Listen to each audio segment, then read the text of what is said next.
Why is anti-intellectualism so prevalent nowadays?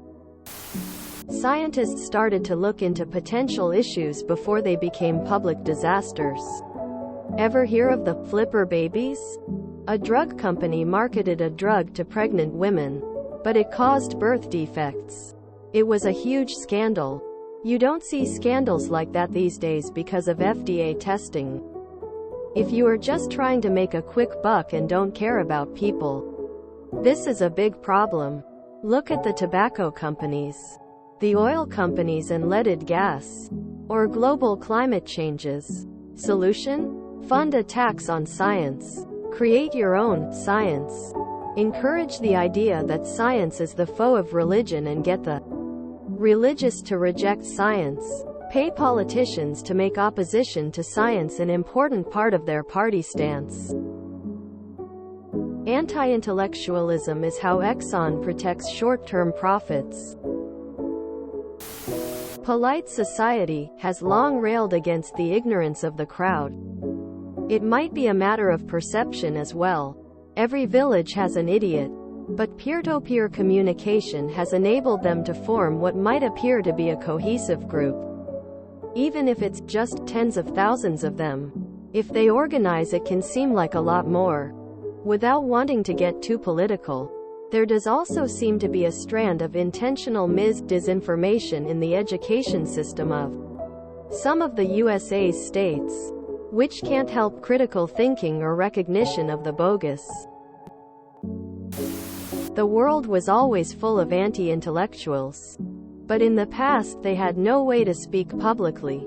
Social media gave every moron a platform to reach 100,000s.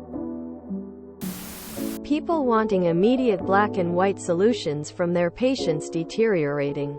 Gray areas are confusing, long-winded, and oftentimes cannot be sided with or against. It used to be you didn't see idiocy because there was no platform for idiocy. There's plenty now. I'm just throwing this out there. But you can be an intellectual of the highest caliber and still do absolutely nothing with your life. Intelligence has no merit in itself. It's what you do with it that matters. One thing I do know is they need to teach critical thinking skills more in schools. We have always banned books, and there was a pretty massive outcry against polio vaccines on much the same fallacious grounds. People have always prioritized fame. Astronauts used to be more famous. Overall, we are not. You just have a rosy view of the past. That's kinda how nostalgia works. The idiots have taken the wheel.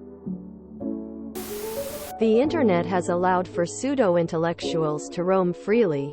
Dumb opinions from people such as Hasanabi or anti-vaxxers are very prevalent these days, which in turn makes it more difficult to see the actual reality of our world. You know how everyone has been saying for the last 40 years the US public schools are horrible, and how everybody used to warn us that TV rots your brain. Well, that's only gotten worse.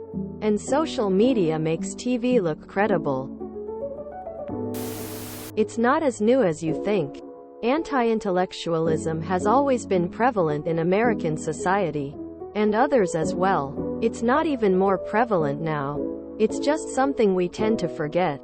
There's a famous letter from Ben Franklin to a newspaper where he explains that he used to distrust the process of inoculation to prevent smallpox, because it had some chance of causing sickness and even death on its own. Then his son died of smallpox, and he began begging people to not repeat his mistake.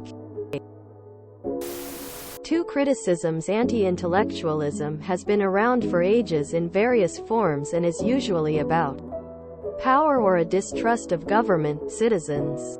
It's likely worse now because the internet allows us to connect on a much larger scale with a much more diverse set of people, meaning people tend to be more vocal about their mistrust. Also, an IQ, by definition, remains centered at 100. So backsliding average IQS is not possible without giving a point of reference or defining what you mean better. Rupert Murdoch. Because our politics have become so divisive and polarized that rational, reasonable people cannot buy into either side's arguments. The cognitive dissonance is too great. So that sets a standard that allows people to ignore clear facts in order to maintain a point of view that aligns with their feelings. Basically, rational, reasonable people are not an easily captured demographic. Stupid, impulsive, ignorant people can be convinced of literally anything, as demonstrated by Roe v. Wade getting overturned. AR lowered the working age to 12. And in Kentucky now allows you to sex your first cousin. Idiocracy is a documentary. I think it was a Trump cameo that said, "I'd buy that for $1." Quote. Unpopular opinion, but I have a theory it began with the beloved hit 90s show Friends. There is a strong anti-intellectual strain in the humor. The smart characters are always the butt monkeys and being smart is always presented as unsexy. Contrast it with Seinfeld, for example. It started there in pop culture and then women started pretending they were dumb a la Paris Hilton. And now here we are. I remember wondering the same thing in the 1970s. I was only about 7 and I liked science and learning things. A news report mentioned a scientific study and suddenly my family was going off about what a waste of tax dollars it was. I didn't know it then, but I do know now, that those anti-science opinions are carefully crafted and put out for public consumption.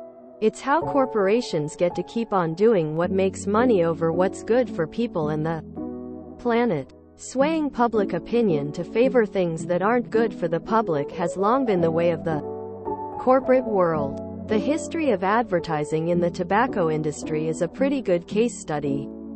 This isn't just a nowadays issue. It's more of a there's always been people willing to lie in exchange for money issue. I agree that it's a problem, but I'm not sure it's new. This was said by Asimov, the sci-fi author, in 1980. There is a cult of ignorance in the United States, and there has always been.